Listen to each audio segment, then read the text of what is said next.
Okay, we are a go. All right. Welcome, everybody. We're going to get started here in just a moment as everybody comes in. Topic today is where did that ground current go? And presenting today will be Jerry Callison.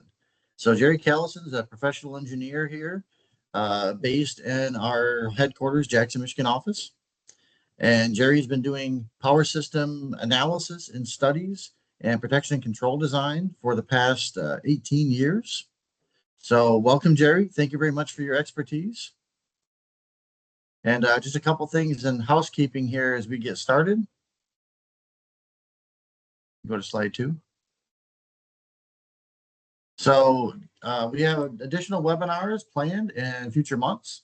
So we expect to have webinars coming in May and in June. So please watch your emails and keep an eye out for that. You'll see the titles and the announcements of those webinars coming shortly. For PDHs, please email marketing@cai-engr.com with the subject line grounding PDH. And we'll make sure anybody who would prefer or like a PDH for this, we'll get that in the mix. And also one last thing on housekeeping is IEEE is coming up in just a couple of weeks in Chicago. Commonwealth will be there. We'll have a booth. Myself and Jerry will be at that booth. So any additional questions or follow up, feel free to stop by and see us at the booth and look us up. And we're happy to discuss any topics you have with you, any ongoing projects or anything else that we can help you with. All right, with that, Jerry, we'll start with your agenda and you can take it away. All right. Well, thank you ever so much, Ian. Like Ian said, my name is Jerry Callison. I'm a grounding subject matter expert here at Commonwealth Associates in Jackson, Michigan. And today I'm going to be talking about we're trying to figure out where on earth that ground current just went. And what that means is we're going to be looking at the impact that transmission networks have on substation grounding. So to do that, let's talk about the agenda that we're going to have in my presentation. First of all, we'll start with some background on grounding, just to go into some of the grounding 101 kind of basics. Then we'll talk about short circuit models, a very important subject for grounding and what we're going to be talking about throughout this presentation.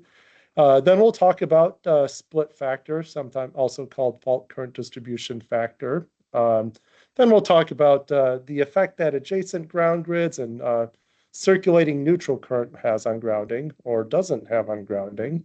Then we'll actually look at an Aspen short circuit file and kind of tear it apart and see what's relevant and what's not relevant and what different information goes in different places. And finally, at the quiz, at the end, we're going to have a quiz to talk about this and just talk about what was the point of what we all just went through. So to start with, we'll have a safety minute. And since we're talking about grounding, and grounding is all about safety, that really lends itself to very easy safety minutes. So what we'll talk about is my rules for grounding. Grounding requires that you make a lot of assumptions. The resistance of the grid in a drought is going to be different than the resistance of a grid, 2 days after it rained. So a lot of assumptions go into grounding. So the important thing is to always first make sure that the assumption you are making is erring on the side of safety. Once you do that, then you can check and see if your assumptions are reasonable. Are you really, check and see if your overbuild is reasonable or if there really is overbuild that you can eliminate. Do that, eliminate your overbuild, reduce it, but then after, go back again and confirm that you are on the side of safety. So, eliminate, rebuild, but always start and end with the side of safety. So with that, let's have an introductory quiz. Let's say that we want to design a new solar collector station right here on this Google Earth screenshot. And we ask for fault current because we need that for grounding design. And we are given single line to ground fault equals 42,000 amps with X over R equals 14. Is that enough information? Anybody, people think that's enough information for ground to do our grounding design from?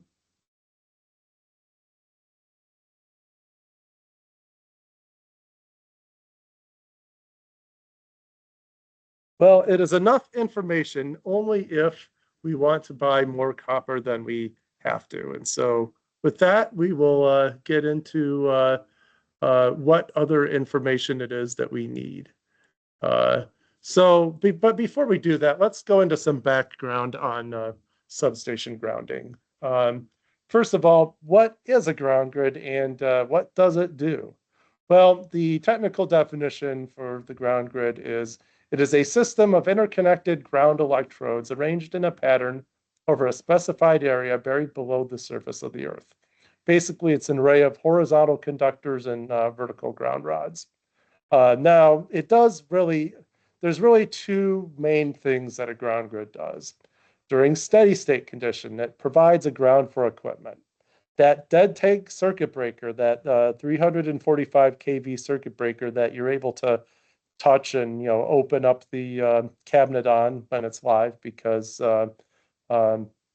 because it's a dead tank. That tank is dead because it is grounded. It is connected to the ground grid.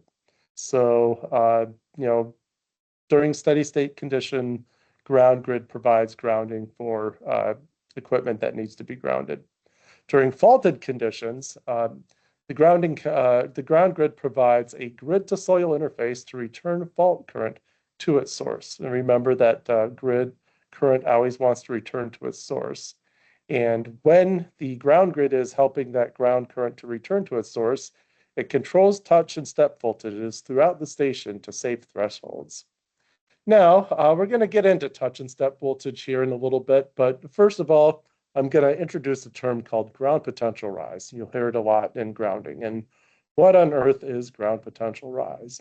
Well, it's the maximum electrical potential that a ground electrode may attain relative to a distant grounding point assumed to be at the potential of remote Earth. This voltage, GPR, is equal to the maximum grid current times the grid resistance. So let's look at a picture and see what on earth that means. That I'm going to try to get my pointer here on this screen here. Is what we see here is that we have a remote source here that is representing our system, and we have a transmission line that's feeding into a substation here with a single line to ground fault, feeding current into the ground grid, and that current wants to get back to its source, back to the remote system. It travels through the soil. And that ground current must travel through the earth back to its source. And the path from the ground grid over here back to its remote source has resistance. And the ground potential rise is when that grid current, that orange current, goes through the soil back to its remote source. The current of this orange current times the resistance of the earth gives us a voltage. And so the ground grid and everything connected to the ground grid will rise to the ground potential rise relative to remote Earth. So let's look at some pictures to better understand touch and step voltage and generally ground potential rise. What are touch and step voltages? Step voltage is the easy one. It's basically on the surface of the Earth, the difference between two points on the surface of the Earth that are 1 meter apart. The idea being that it's the voltage that people might experience while taking a large step. Now, not many people take meter-long steps, but that's a conservative assumption where you have an assumption of a meter step, which leads to higher values than you're actually going to experience. Now, touch voltage is a little bit more complex, but this picture from which I took out of IEEE 80 and added some modifications to shows what it is. Here we see the system contributing fault current to a fault on top of a structure. And it goes down the structure. The structure is grounded. It's connected to the ground grid. And then the current will go back through the ground grid, through the soil to the remote source. This current, this ground grid is going to rise to the ground potential rise relative to the remote source. So this grid is at the ground potential rise. And so is everything that's connected to the ground grid. I've highlighted this yellow area in yellow, and the important thing to understand is that all of these things that are connected to the ground grid will rise to the ground potential rise. That there will be a little bit of resistance, a little bit of impedance, a little bit of voltage drop throughout a real world ground grid.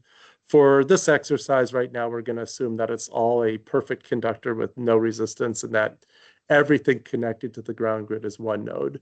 So let's look at this picture from IEEE 80. We see here this little person with their feet on the ground, surface of the ground, and then their hand touching this structure, which is connected to the ground grid. The structure is rise to the GPR, and that's not what the surface of the earth is, where their foot is located. So the difference between this point on the surface of the earth where a foot might be located and this point here in the GPR, that's a touch potential.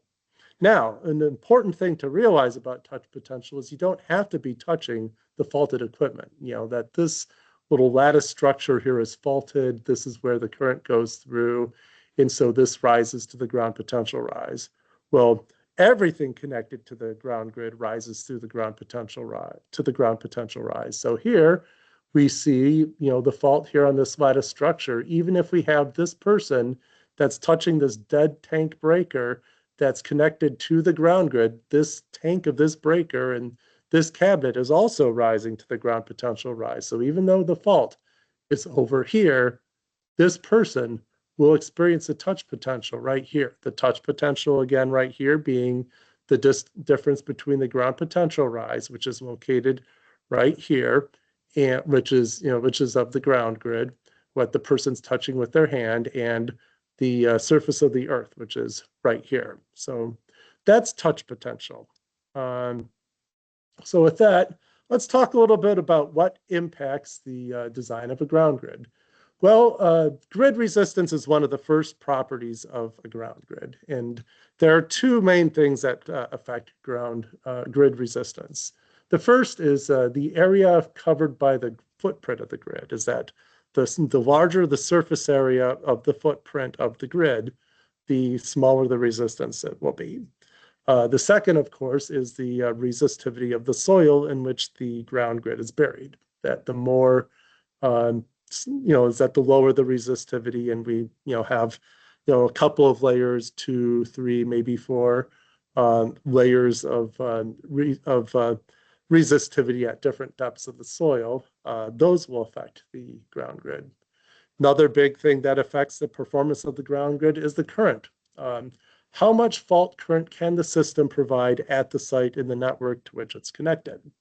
Now, some of that fault current is going to circulate between the fault and the neutral of nearby grounded Y transformer windings, and therefore has less to no impact on grounding. And we're going to talk a lot about that later in this presentation. What is the earth current going through the grid to soil back to the source based on split factor? We'll talk about split factor as well.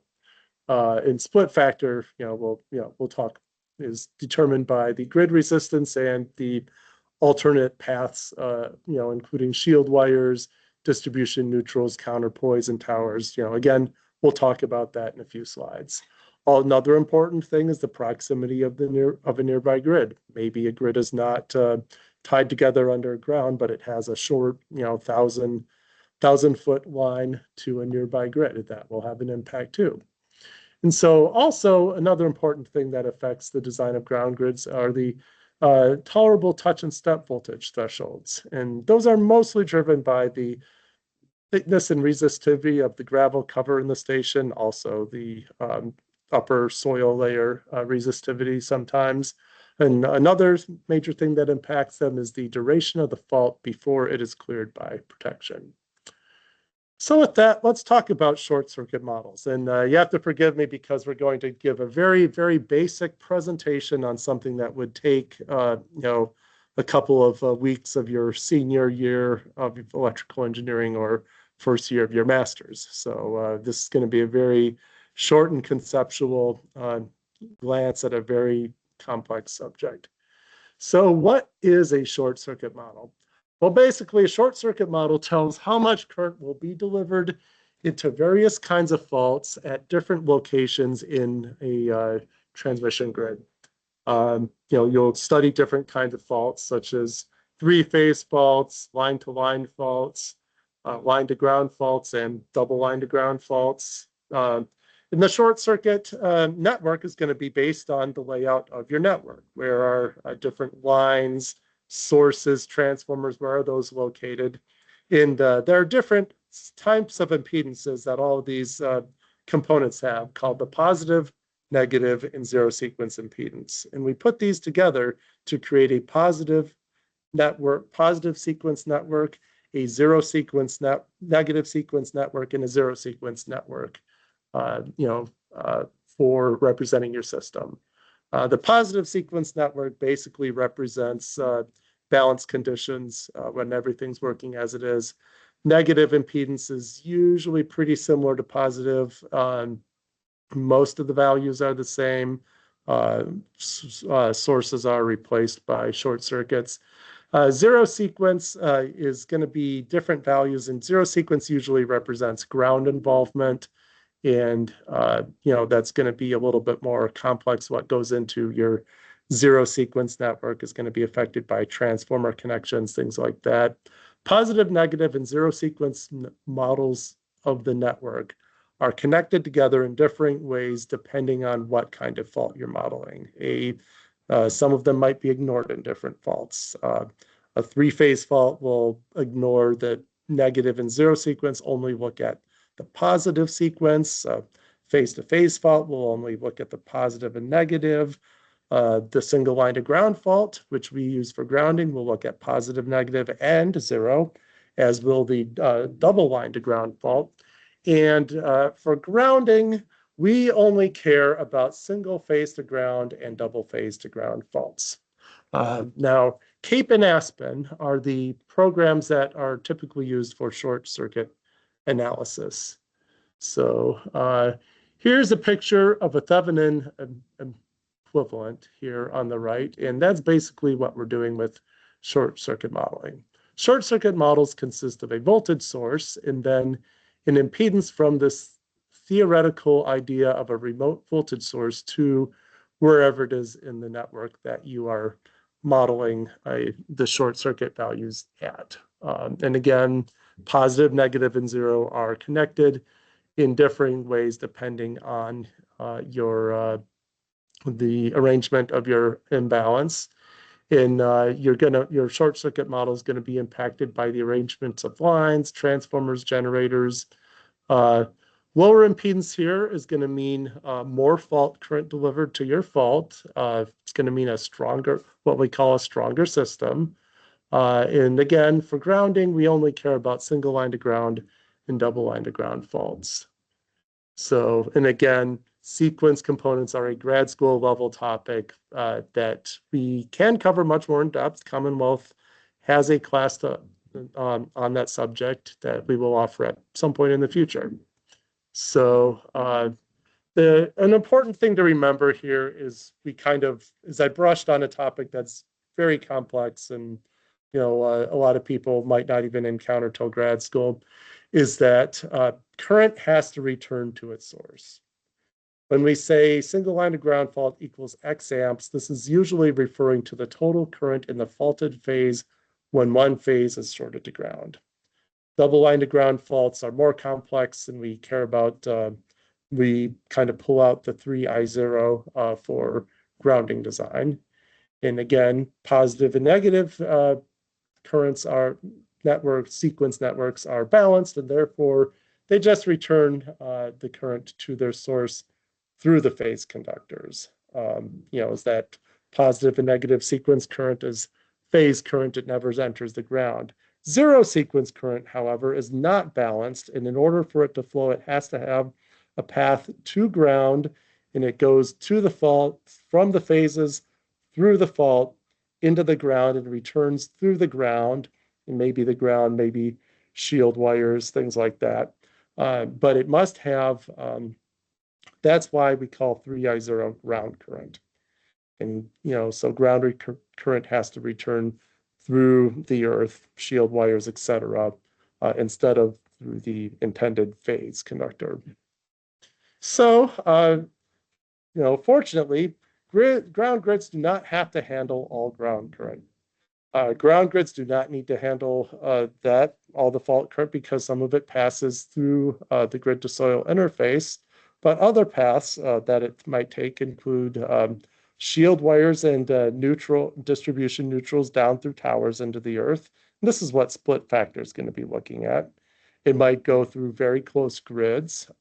Maybe there's a grid 1,000 feet away connected, by a shield wire, or it might circulate between the fault location and where a grounded Y source is grounded. We'll talk about that later in this presentation. So with that, let's start with talking about split factor. What is split factor? Well, ground current wants to travel back to its source, and it has to do it through Earth. And there are two general paths.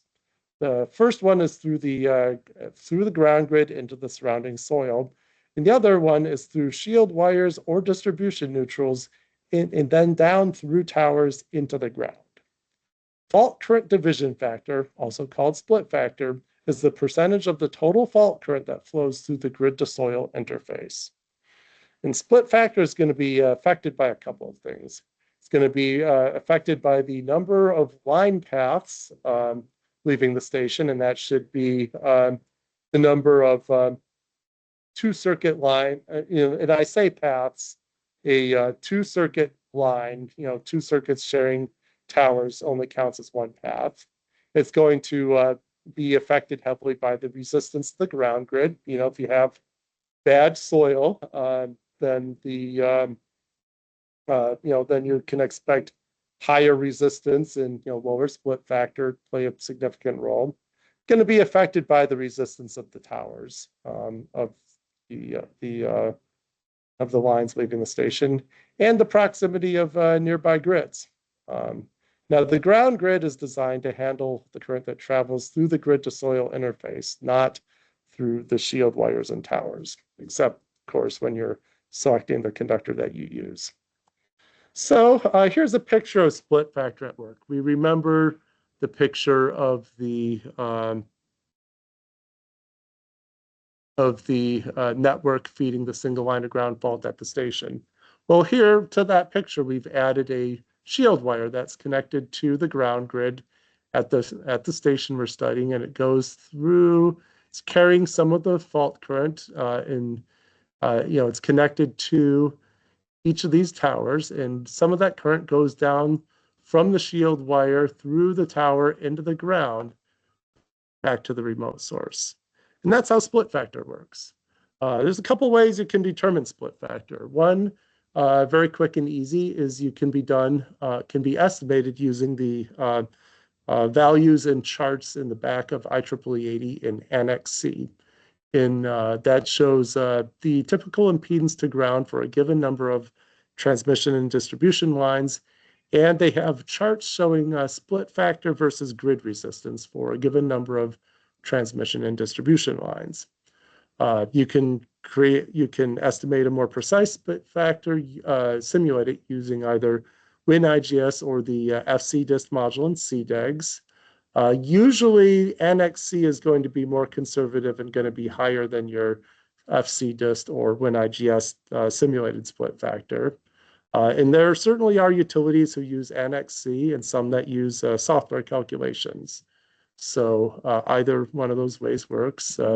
Here's a picture of one of the charts from Annex C. This chart shows transmission tower grounds that are 15 ohms and distribution towers that are each 25 ohms. And we see grid resistance on the x-axis and split factor on the y-axis here. And we have one transmission line leaving the station with varying numbers of distribution lines. One transmission and one distribution line, one transmission and two distribution lines, one transmission line and four distribution lines, etc. And there are additional charts that cover two transmission lines, four transmission lines, eight transmission lines, etc. And then also there are charts that cover more conservative 100 ohm transmission towers and 200 ohm distribution towers.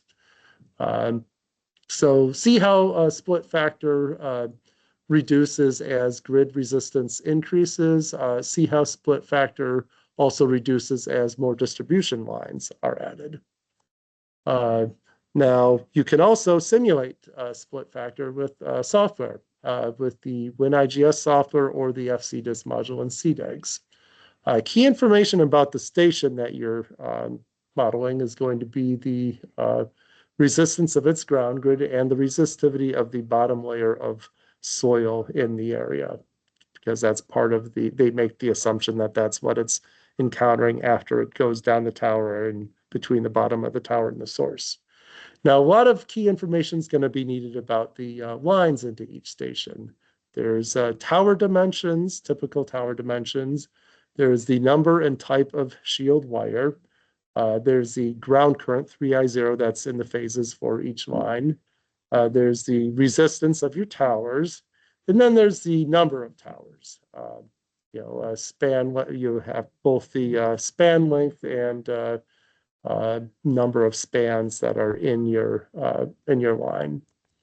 So implementing software computation of split factor. Some of the features and challenges of the approach, in the approach is, start by gathering conservative assumptions about the line types, the line and tower types, the impedances of towers, typical span lengths, distribution pole dimensions, transmission tower dimensions, the type of shield wire, and find an efficient way of determining transmission line lengths out of a station. A lot of times we just have to look at Google Earth and count the number of towers that we see to get the number of spans if we don't have better information. WinIGS, you can create libraries of typical towers. So your typical H-frame, your typical pole, your typical double circuit towers. You can create libraries of those. And CDEGS FCDIS, it's worthwhile to maybe create a chart of typical parameters for different styles of lines and towers. You'll need things like the shield wire height and the distance of the shield wire from the tower, the conductor height, the conductor distance from the tower, and then the span length. So that was split factor, and that's going to affect a lot of just about every station you do. The higher the resistance, the bigger impact it's going to have. So another important thing is adjacent ground grids and circulating current. We'll dive into that next.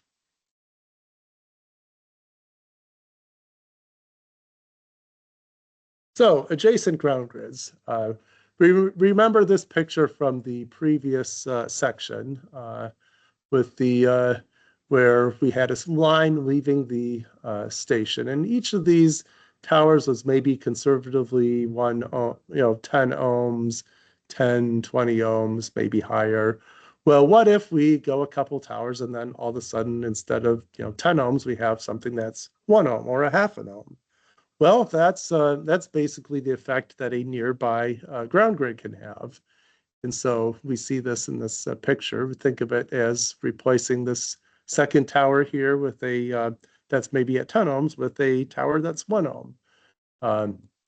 And so, thinking, kind of analytically about the impact of nearby ground grids on grounding, you have to remember that the path through the soil and the path through the shields are in parallel, and that as the impedance of the shield wire between two neighboring ground grids approaches zero, that this has a similar effect to tying the ground grids together. I mean, it's just like, remember that two ground grids that are tied together, that increases the length, the surface area of the footprint of the ground grids, and therefore greatly reduces the resistance of the ground grid. So as the shield wire, as the two neighboring ground grids become electrically closer, they more resemble having them being tied together underground, even if they're not. So current through the grid to soil interface is going to affect ground potential rise. And when you are modeling multiple grids that are near to each other, they should be accurately spaced and oriented relative to each other. And then if you have any autotransformer neutral current that can be 180 degrees, model that as an injection 180 degrees relative to their fault current contribution. Now, why on earth is that? Well, circulating current and grounded Y winding is a very important topic that we want to talk about in this presentation. Ground potential rise is driven by current that passes through the grid to soil interface in its path back to its source. It leaves the ground grid and it enters the surrounding soil and travels through that soil a distance back to remote Earth. Now, if the source of the current is the neutral of a grounded Y transformer winding, then that current goes through the grid to where the neutral of the grounded Y winding is grounded. It does not pass through the grid to soil interface. It circulates. This is why autotransformer neutral current is often ignored, or it can be modeled as, a negative source, in the station. And it's also why we typically don't usually account for faults on distribution buses. Distribution buses are usually fed by a grounded Y transformer, grounded Y winding of a transformer, and therefore they circulate. So we usually ignore distribution buses in grounding. So remember this picture of the fault current? Well, here we see a picture of an autotransformer. We see, excuse me.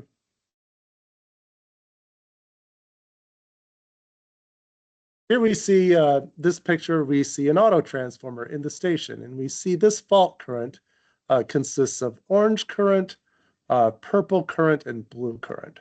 We see this orange current is coming from the external system into our fault location.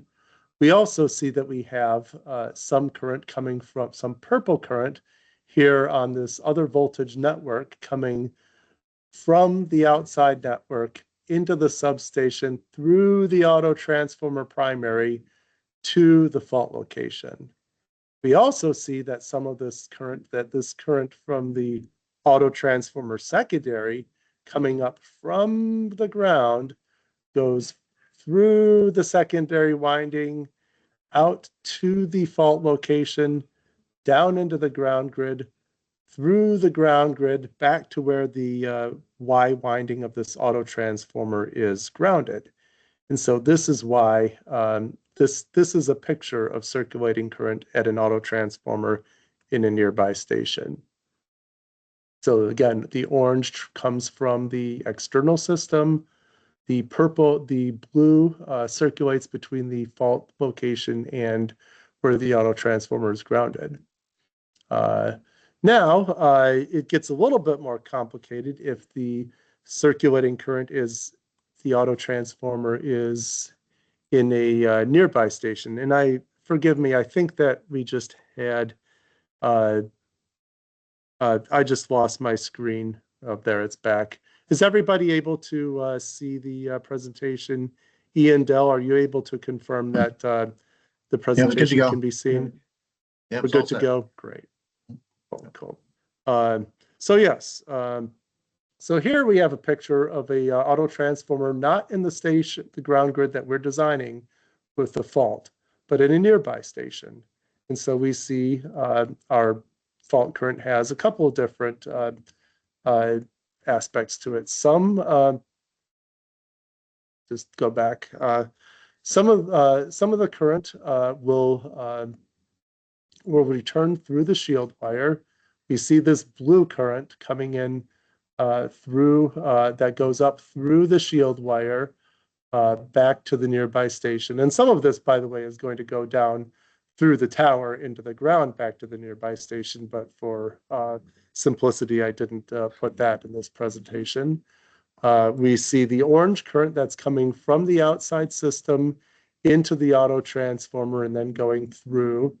And then we also see of the circulating current, some of the purple circulating current will go from will go through the neutral, the auto transformer, through the phase to the fault, down into the grid, and back through the soil to the neighboring grid. So we've got this circulating current that's both blue and purple. Some of it's going to go through the shield wire back to the adjacent grid. Some of it's going to go through the soil back to the adjacent grid. So that's why it's important to model these auto transformers accurately in circulating or with circulating current when they're not at the station but nearby the station, because they do have an impact, but it can be a significantly reduced impact. So and here is a picture of a grounded Y transformer terminal at a local station. And this is, grounded Y winding, maybe a grounded Y machine at the station that we're studying. And in a grounded Y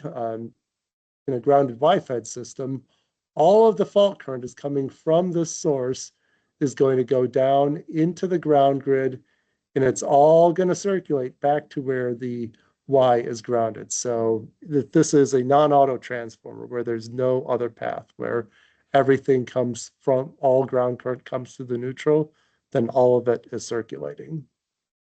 So that's so oftentimes we can ignore that if it is at the local station, but we have to model it as circulating if it's at a nearby station. And again, this is why we typically ignore faults on distribution buses in stations with transmission and distribution, is that they're all being fed from a grounded Y source, and the current is all considered to circulate. So with that, I'm going to jump into understanding an Aspen file. Again, Aspen is the software that we use for short circuit modeling, and we're going to, and if I've ever done a grounding study for you, you've probably heard me specify in the RFI that I need a TTY window. This is why we need a TTY window, is because this is giving us additional information to account for this circulating current. So let's dive into a TTY window here in a moment and see what's going on and what the meaning of things are and what I'm really looking for when I ask for that. So we have this network with a Jerry 138 kV bus, and we have a fault that has 5638 amps. Now, before this lunch and learn, we might have been tempted to say, like, okay, SLG equals 5638, and that's enough information. But hopefully, this lunch and learn has taught you that there's a lot more information that we need. For example, we have an auto transformer right here, and this auto transformer probably has, certainly has circulating current to it that we need to model and account for. So here is an example of a TTY window out of Aspen. We have this A-phase single line to ground fault current, 5638 amps. We've hopefully established that that's not enough. We have the X over R, which is something that we'll use later in grounding when we compute the touch and step voltage tolerable thresholds. But let's get into the system part of the TTY window. We have here 0 sequence contributions from each line. Multiply this by 3, and this is the ground current that each of the line is giving to our total ground fault. We had lines going to Kyle 138 and Callison 138. Now, what else do we have? we have something called circulating current. Do we think that this is what we're looking for in terms when I say that I need to model circulating current? We see this line called circulating current in the TTY. Anybody, do you think is that what we're looking for?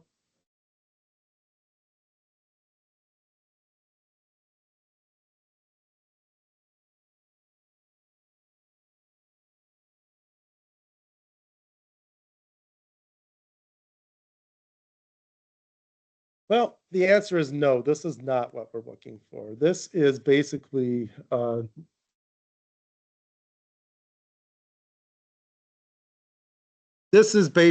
the circulating current in a delta winding. A lot of times there's a third winding in auto transformers that's arranged in delta, and a topic for a different lunch and learn.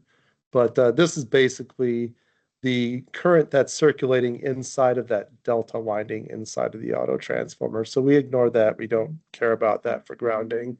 What we do care about is the auto transformer neutral current up here. This is the current that we're going to care about. And remember, and just kind of dive into the anatomy of what the different current is within the auto transformer. This 526.3 is what the auto transformer is putting into the fault. That's the circulating current and the system current. And we need to separate the external system current from the circulating current. So we can do that by subtracting this circulating current from 3 times 526.3 if we are modeling, if it is at the same station that we're modeling. If it's at a nearby station, then we would have to model this. We would inject this, in the total. We would still include this auto current, neutral current in the total injection, but then we would model it as a negative source, 180 degrees out of phase with what it is in the fault. And that we would model that at the location of the auto transformer so that it's being injected at the fault and pulled out at the auto transformer. And that would work both for stations where the auto transformer is in the station that we're modeling and stations where it's nearby the station that we're modeling. So here's a picture of the different currents that we see here in the TTY window. 3 times this is equal to the current going out here. And then this auto neutral current is equal to this blue current here. And what we really care about for grounding is what's being injected here, this pink. So we want to, assuming this is at the same station, we really have to model both if they're at nearby stations, but if they're at the same station, then we could get away with just modeling the pink part of this. So if this was if this 526.3 was a Y grounded terminal of a non-auto transformer, then we would multiply that number by 3 to get the entire neutral current. And we would treat all of the current as if it was circulating. And that row, that auto neutral current row, would not be in a TTY for a non-auto transformer transformer. So a few comments on Aspen TTY is we handle transformer neutral currents differently from line currents into a station. And ultimately, we are modeling 3I0 because 3I0 is what's contributed to a fault by the system. Neutral current is 3I0, and the line currents in the TTYs, these two, 608.6, 751.1, they've got to be multiplied by 3. Auto transformers will contribute line currents from other buses and circulating neutral currents. Grounded Y non-auto transformers will only contribute circulating neutral currents. And delta winding transformers will not contribute anything to ground faults. If these transformer neutrals are tied together into the ground grid we are studying, we could ignore these circulating neutral currents, or we could model them as negative sources. if these transformer neutrals are tied into stations nearby, not connected directly to the ground grid we are studying, then we cannot ignore them and they must be modeled as negative sources at the location that they are, their neutrals are grounded. Now, multiply the line contributed current by the split factor, and we do not multiply the neutral current by the split factor. So when I do a grounding study with a nearby station and circulating current, I have to break that apart and multiply find out what the total line contributed current is and multiply that by the split factor and then add that back in for the source, and it gets quite a bit more complicated. But don't multiply your neutral currents by split factor. So with that, what on earth was the point of all these words I just threw at you? Why are we doing this? Why am I asking these more complicated RFIs and insisting on TTYs for a lot of locations? Like, what on earth was the point of all of this? Let's look at an example here. Let's say that we want to build a solar farm collector station right here in the shaded red area, and it's connected by a short line, maybe about 1,000 feet or so, to a much larger station. And we were given that single line of ground equals 12,000 amps, and that X over R equals 12.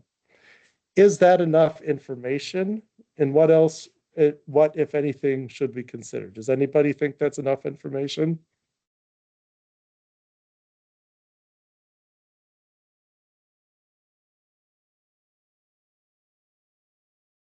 Absolutely. It's only enough information if you want to buy more copper than you have to, which I don't think anybody really does. So let's dive into what else we should be looking for.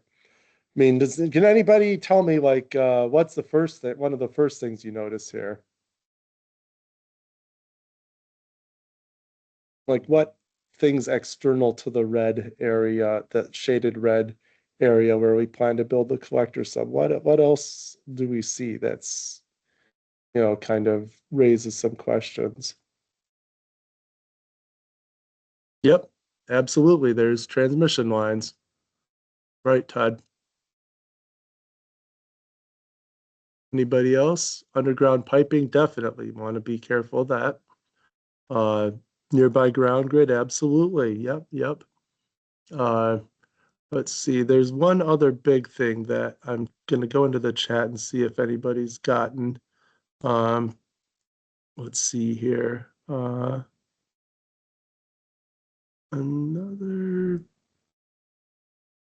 Let's see. Okay, so there's one big thing that nobody's gotten yet, or at least in my quick glance at close. Randy's very close. Is that, what is this? This is actually a gas plant in Indiana, and we can see here that there's a step-up station, and just with the plant, you're going to have step-up transformers. Here we have, we're going to see, looking that so I can change slides here, that this station here is going to have grounded Y transformers, most likely, that are feeding fault current into this station here, but it's circulating fault current. So we want to make sure that that's being modeled, that we're going to, when we create a model of this grid here, because we certainly want to model this whole grid here, that we are going to put sources. We're going to basically take the contribution of each of these neutrals, or in this case, it's the entire, since they're probably not auto transformers, since they're generator transformers, we are going to take we are basically going to model their entire contributions to the, we'll model the fault here as if, they're contributing to it, but we will model their contributions as negative here so that they're basically being pulled out as circulating to the neutrals. So again, we also need to consider, of course, this grid, since it is close to, about 1,000 feet. That's pretty close to this nearby grid. It's, tied through shield wires of this light blue line.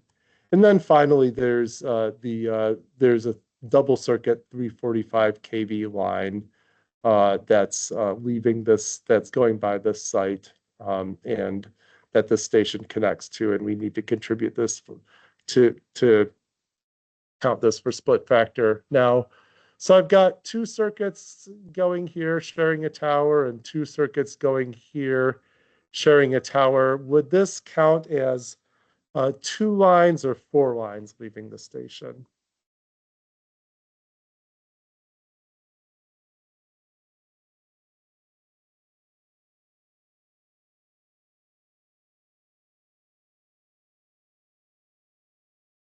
I see 2.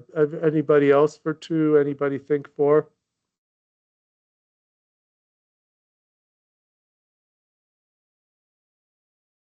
Well, Todd and Adam, yep, it is 2. Todd and Adam are right, because really what we're interested in is we're interested in the shield wire, kind of leaving this station that's grounded here and then connected to each tower. And so the fact that there's 2 circuits on here is largely irrelevant for split factor. The big deal is that we've got basically one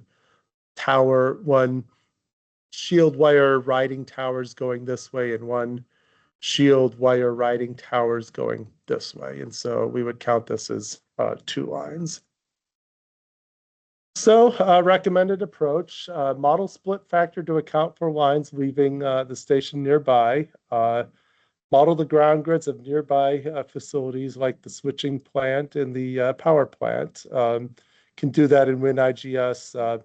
In CDEGs, you would need to use the high frequency module, not MALTs, because you have to model this these 2 grids and then the above ground connection of this neutral wire. And to model components that are above ground, you need to use the high frequency module in CDEGs.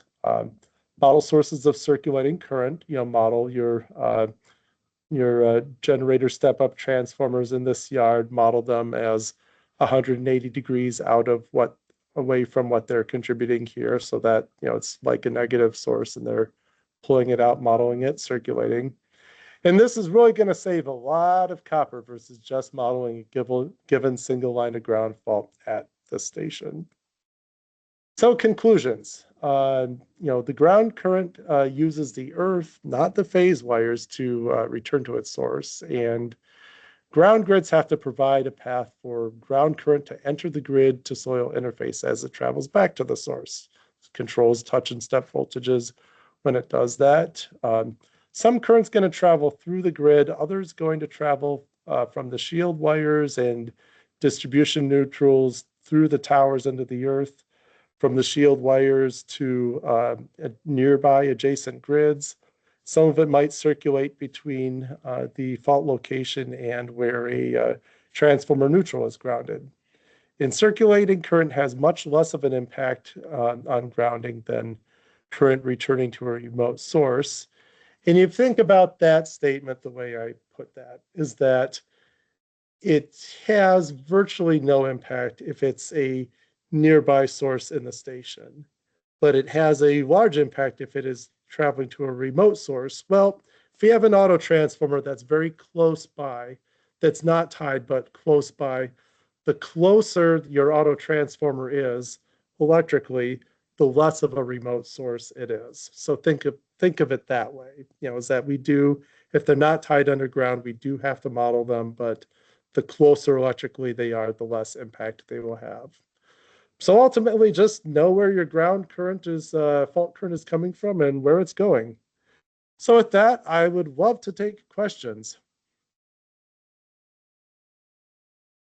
Actually, I see a couple questions already, and I'll start answering questions that I see in the chat. I just need to get into. Jerry, I can read those out to you, and then that way you can answer. So absolutely. Let's go ahead and get started with that. So first kind of a question or a comment. Let's talk about this one. Asphalt covering in the sub for difficult ground resistivity locations. Would you recommend using asphalt for a sub location as opposed to other ground coverings? Asphalt will, from a grounding perspective, it would be great. I think there are probably civil and cost considerations that might be different. I guess the other big thing too is water runoff. Is that you want, flooding certainly becomes an issue. So from a water management perspective, I think, that would be an issue. So grounding, asphalt's great, but, there are other considerations that would prefer gravel over asphalt for the entire station. Okay. This one came in a little bit early. I'll cover this one, then I'll bounce back to the chat. So this is from Roy Joseph here. Hi, could you please touch base on the acceptance and design strategy of foundation rebar earthing, concrete reinforcement, steel bars connected to substation earthing grid? Yes. First of all, it's rebars in concrete have a significant impact on grounding that we ignore to be conservative. Is that essentially, and I've read different sources have said different things about it. You can basically think of a foundation with rebar as a grid conductor and surrounded by ground enhancing material. And so concrete will tend to be in maybe the 25 to 125 ohm meter range, I've read in some places. I've read also that it tends to assume the resistivity of the soil around it due to moisture, but generally it will, you will want to, they will significantly help your grounding, but you ignore it just to be conservative. Now, in terms of equipment grounding, you also want to be a little bit careful of kind of routing your fault currents around your concrete. You might not want, you don't want the majority of your fault current to go through the rebar and heat up any moisture inside of your concrete and damage your foundation, which is why we'll have lower resistance conductors going, grounding leads going around the outside of foundations. All right, so we're getting close to the end of the hour. I think we'll do one more question. For those questions that were asked that we didn't get to, we will reach out directly. So thank you for your questions. I really appreciate that. And we'll make sure that we have a chance to respond to that. So I guess we'll go with this last question, and then we'll wrap up this answer. Then we'll call this the end of the session. So this comes from Fahad. With a Y ground 230 34.5 GSU, and it's being pretty specific, but Y ground transformer, high voltage, medium voltage, for a single underground fault on the low side, do we still consider ground current from the grid, even if we neglect the 34.5 circulating current? Well, in that particular case, it sounds like, I'm going to guess that's not an autotransformer because of that ratio. And in that particular case, then you would really not consider the current from the grid, because all of the current on the 34.5 bus is going to be circulating. It's kind of like why we don't consider the distribution bus. Realistically, you need the ground grid there to provide grounding for your equipment. And so what you'll probably do is you would probably tie it together with the high voltage side of the station that's of the 230 kV station that's going to have ground current that's contributed externally from the external system into your station. You would just use that current to design the 34.5 area as well. All right, So thank you for you that, really Jerry. treat it just like a distribution section of a station. All right, sounds good. And I apologize for everyone who didn't have their questions answered here in the call. We will follow up with you and give you those answers here as we can. So thank you for your time, Jerry. I really appreciate the